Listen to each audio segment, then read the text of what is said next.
Thousands of federal government employees have been laid off from their jobs since President Donald Trump took office in January. It's still unclear exactly how many people have been impacted by these cuts, but we do know some of those people live right here in Bexar County. The night team Zaria Oates sits down with a woman who was laid off from her federal government job and is dealing with a back and forth over whether she'll be reinstated after a federal court ruling.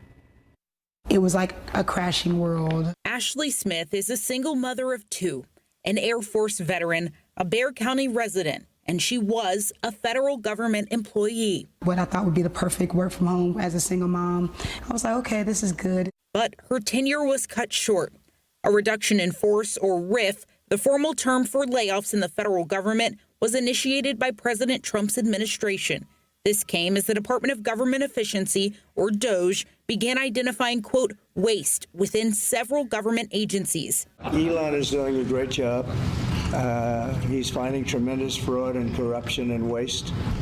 You see it with the USAID, but you're going to see it even more so with other agencies and other parts of government. Smith was part of an agency hit with a RIF soon after Trump made that statement. She was a probationary employee, which simply means she had been in her role for less than 2 years, along with thousands of others, but she was also part of a protected union. They told me specifically that I was covered by being a part of the union, so they said I wasn't going to be going anywhere. Despite that, in February, a directive from Human Resources advised her that she no longer had a job. So then next thing you know, they write me on a Monday and they say, this is your last day. They didn't even help me with the process of even the separation part. They just said, you're just out. And they said to clock out by 5. It's a big, tremendous saving for us. We want to downsize government, but make it better. However, on March 17th, the U.S. District Court for the District of Maryland issued a temporary restraining order, which would reinstate Smith and thousands of other probationary workers to their previous position until a legal battle is complete.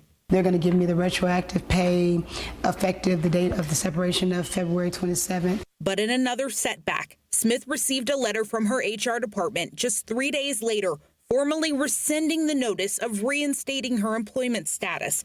The email apologizes for any confusion and instructs her to reach out to the division chief at the Employee Relations Division with any questions. You're playing with people's lives and stuff, and I have 2 kids.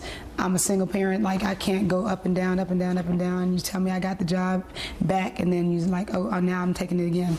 It's unclear what next steps will look like, but Smith is hoping she'll be able to return to her position or at least receive back pay for the last month of being laid off.